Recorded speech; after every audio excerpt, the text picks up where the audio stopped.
Hi, I'm Brad Griffith, and I have in front of me a bunch of bird nests that over the years I've collected from decks that we have torn down or branches that we've trimmed, or this one and this one were built in the yard, and we kept mowing over them, so we just moved them, so we wouldn't mow them, and so the bird never found it, or even though they were put by a fence post, not that far away from where it was in the grass where we were mowing, the bird never found it and used it. So anyhow, this is my way of helping kids see close up what bird nests are made from, and to support done a series of bug, bee, and bird engineering. So birds, bugs, and bees are all engineers of their own little houses,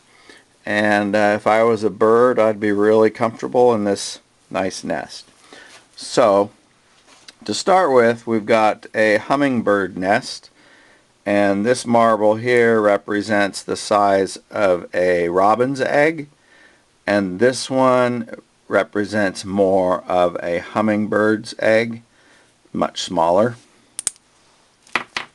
Also wanted to show you the perspective of the bird nests. This little hummingbird nest, he's 3 inches. Not sure, like this one is like a little sparrow, but that one's 6, that one's 4. This is a freshly made robin's nest, and we believe it was freshly made because there's no feathers in it. Had it been made and he'd lived in it several years in a row, which they do, there'd be a combination of feathers in it. But in a few minutes we're going to dig down inside and see what they're made of. So this one, it has real soft little feathers and little hairs. So if I had some DNA, these actually look like this little thing right here. That's obviously some kind of feather, but it kind of looks like something else, maybe. Oh, I don't know. But this stuff looks like dog hair or horse hair. At first I thought it was part of the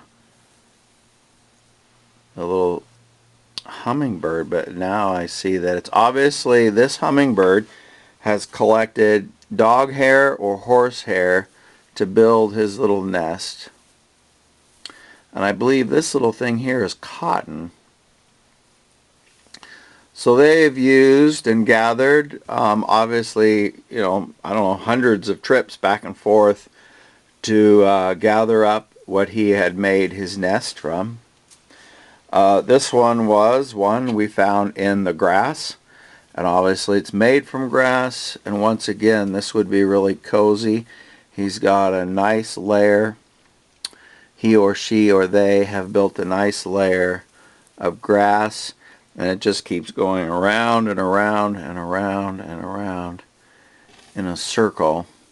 And as the circle got bigger, the bigger the items got. So you wouldn't want to lay on these big sticks as a bird, but you might want to, especially if you're an egg, you might want to be dropped right in here where the fine grass is.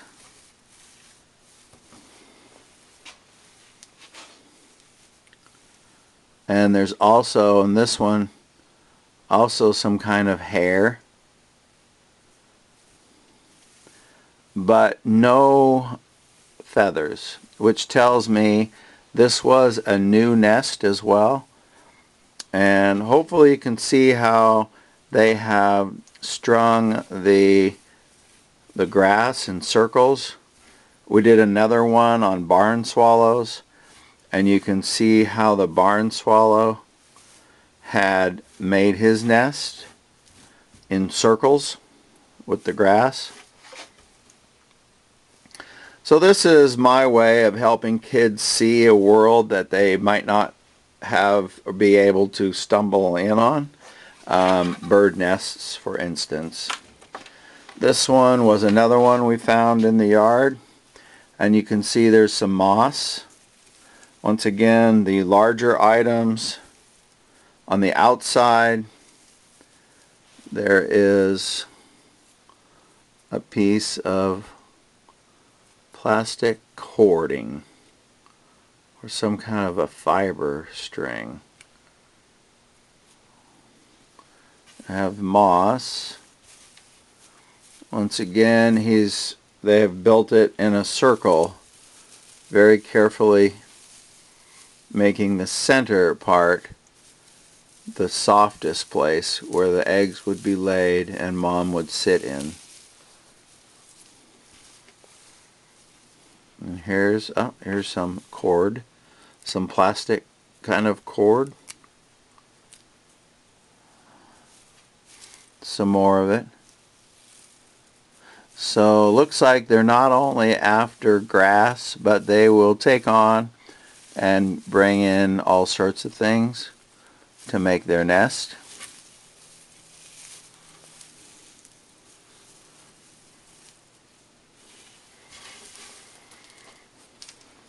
This one was found in a tree and a neighbor gave it to me.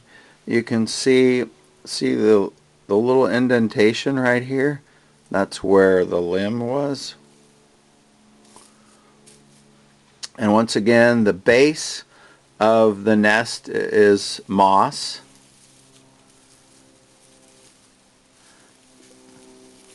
We've got some little feathers here. What's this? We have some kind of string. So if you're laying out, and this is plastic, if you're laying out things for birds to build their nest with, it could be human hair. Here's some more of the string. Could be dog hair, could be string, could be strips of cloth. So here's some string. So you could indeed help the bird make his nest as a science project. If you knew where their nest was, you could determine if they used the things or try to get video of them taking it. So we have another layer of moss. They're little smart little buggers. I think if I was caught in the woods, I'd have to follow their detail and make my sleeping pad just the way they have done it. So I think this one's been a used nest. There's kind of debris. I'm not sure. But they've obviously done a little time there. And this one has got a little bit of mud to it. To attach right here, there was a branch. And there's a little bit of mud residue around the outside, which is something that we discovered on some of the barn swallow project or nests that they built. So this one's got some bigger twigs on the outside. This might have been a robin's nest.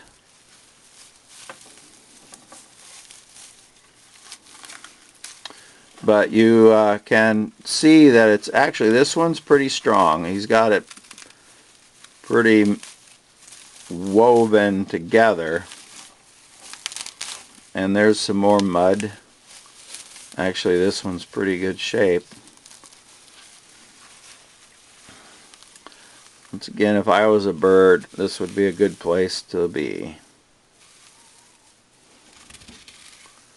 Yeah, so he's got, he, she, they, the builder, the engineer. They've engineered a bunch of bigger stuff. They've got a layer of mud here like the barn swallow. The barn swallow, he mixed his grass and mud together much like this, but his layer on the outside, you could really definitely see the mud on the outside. This one was layered up so you couldn't really see the mud, but unlike all these others, this nest has been made with mud